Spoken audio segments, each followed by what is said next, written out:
السلام علیکم۔ آج ہم صبر کے بارے میں بیان کریں گے۔ قرآن اور حدیث کی روشنی میں جو ہر مصیبت ہر پریشانی پر واویلا کرتے ہیں وہ اپنا کتنا نقصان کرتے ہیں، یہ اس کو آپ نے غور سے سننا ہے اور اپنے مسلمان بھائیوں کی بھی آخرت بچانی ہے، ان کو بھی شیئر کرنا ہے۔ یہ نہیں کہ خود سنیں اور دوسروں تک یہ پیغام نہ پہنچائیں، وہ بھی آپ کی آخرت میں گرفت ہوگی۔ آپ سے پوچھا جائے گا کہ آپ کو یہ علم ہوا تھا اور آپ اپنے دوسرے بھائیوں کو کیوں نہیں پہنچایا تھا یہ علم۔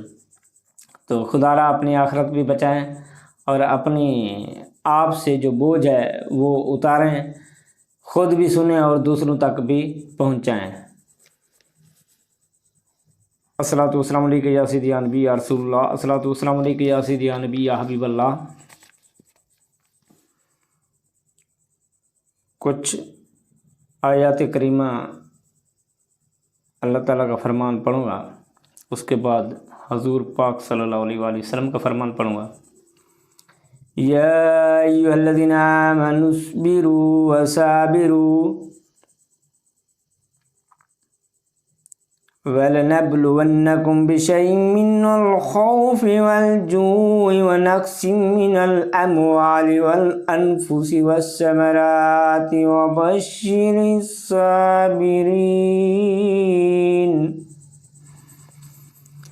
إِنَّمَا يُوَفَّى الصَّابِرُونَ أَجْرَهُمْ بِغَيْرِ حِسَابٍ وَلَمَنْ صَبَرَ وَغَفَرَ إِنَّ ذَلِكَ لَمِنْ عَزْمِ الْأُمُورِ۔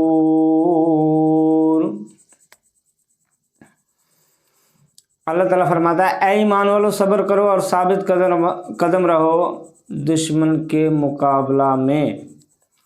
دوسرا ارشاد، اور ہم ضرور آزمائیں گے تمہیں کسی ایک چیز کے ساتھ، یعنی خوف، بھوک اور کمی کرنے سے تمہارے مالوں اور جانوں اور پھلوں میں، اور خوشخبری سنائیے صبر کرنے والوں کو۔ اللہ تعالیٰ فرماتا ہے کہ میں آپ کو ایک ٹائم خوف بھی آپ پہ اتنا طاری کر دوں گا کہ آپ کو دیکھوں گا کہ آپ ثابت قدم رہتے ہیں یا نہیں۔ دوسرے نمبر پر آپ کو اتنی بھوک، اتنی مفلسی، اتنی غربت دوں گا، پھر بھی آپ کو دیکھوں گا کہ آپ ثابت قدم رہتے ہو یا نہیں۔ تیسرے نمبر پر اللہ تعالیٰ فرماتا ہے کہ میں آپ کو تمہارے مالوں سے آزماؤں گا۔ چوتھے نمبر پر اللہ تعالیٰ فرماتا ہے میں آپ کو آپ کی جانوں سے آزماؤں گا، اولاد سے، اپنے آپ سے، بیوی بچوں سے، ماں باپ سے۔ جب اللہ تعالیٰ کسی آپ کے گھر کے فردوں میں سے کسی ایک کو لے لیتا ہے تو پھر دیکھتا ہے کہ میرا بندہ کتنا صبر کرتا ہے، واویلا کرتا ہے، یا مجھ پہ کچھ غلط باتیں الزام لگاتا ہے۔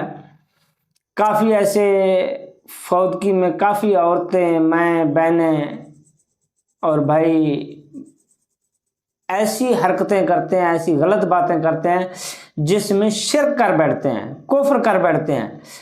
ان کا جو مر گیا ہوتا ہے وہ تو مر گیا ہوتا ہے، وہ واپس نہیں آنا ہوتا، لیکن جو ایسے کرتوت، ایسے بیہیویئر اپنے رب سے استعمال کرتے ہیں، ایسی باتیں کرتے ہیں اپنے رب کے خلاف کہ وہ کفر اور شرک کر بیٹھتے ہیں، تو خدا را اپنے مرے ہوئے کے لیے اور عذاب نہ اکٹھا کیا کریں، ان کے لیے کچھ درود و سلام قرآن پڑھا کریں، تو واویلا کرنے اور اللہ پر فضول باتیں کرنے سے اللہ ناراض ہوگا، اور جو مرا ہوا ہوگا اس کو عذاب زیادہ ہوگا۔ تو اس لیے اپنے پیاروں کے لیے کچھ اچھا ہی کیا کریں، کچھ ایسی بیہودہ زبان نہ استعمال کیا کریں۔ اللہ تعالیٰ فرماتا ہے بے شک صبر کرنے والوں کو بے حساب کہ ان کا اجر دیا جائے گا۔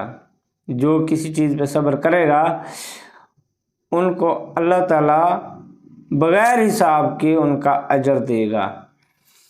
اور دوسرا فرمان ہے جو شخص ان مظالم پر صبر کرے اور طاقت کے باوجود معاف کر دے تو یقیناً یہ بڑی ہمت کے کاموں میں سے ہے۔ اب حدیث پاک حضور صلی اللہ علیہ وآلہ وسلم کا فرمان، حضرت ابو مالک حارث بن عاصم عشری رضی اللہ عنہ سے مروی فرمایا رسول اللہ صلی اللہ علیہ وآلہ وسلم نے طہارت نصف ایمان ہے، اور الحمدللہ میزان کو پر کر دیتی ہے، سبحان اللہ اور الحمدللہ زمین اور آسمان کے درمیان فضا کو بھر دیتے ہیں، نماز نور ہے، صدقہ دلیل ہے، صبر روشنی ہے، اور قرآن تمہارے موافق یا تمہارے مخالف حجت ہے۔ تمام لوگ صبح کو روانہ ہوتے ہیں اور یا تو نیک کام کر کے اپنے نفس کو آزاد کر لیتے ہیں، اور یا برے کام کر کے اپنے آپ کو ہلاک کر لیتے ہیں۔ حضرت ابو سعید سعد بن مالک بن سنان خدری رضی اللہ عنہ سے مروی ہے کہ انصار کے کچھ آدمیوں نے حضور صلی اللہ علیہ وآلہ وسلم سے سوال کیا تو آپ نے انہیں عطا فرمایا، پھر انہوں نے سوال کیا تو حضور صلی اللہ علیہ وآلہ وسلم نے پھر انہیں عطا فرمایا، حتیٰ کہ آپ کے پاس جو مال تھا ختم ہو گیا۔ جب آپ نے اپنا سارا مال اپنے ہاتھ سے خرچ کر دیا تو انہیں فرمایا، میرے پاس جو مال آتا ہے اسے میں تم سے روک کر نہیں رکھتا، لیکن جو سوال کرنے سے گریز کرتا ہے اللہ تعالیٰ اس کو بچا لیتا ہے، جو استغنا سے کام لیتا ہے اللہ تعالیٰ اس کو غنی کر دیتا ہے، اور جو صبر کرتا ہے اللہ تعالیٰ اسے صبر کی دولت عطا فرماتا ہے۔ صبر سے بہتر کسی شخص کو کوئی شے نہیں عطا کی گئی۔ صبر کا پھل میٹھا ہوتا ہے، صبر کا اجر بہت بڑا ہوتا ہے۔ اللہ تعالیٰ سب کو صبر کرنے کی توفیق عطا فرمائے۔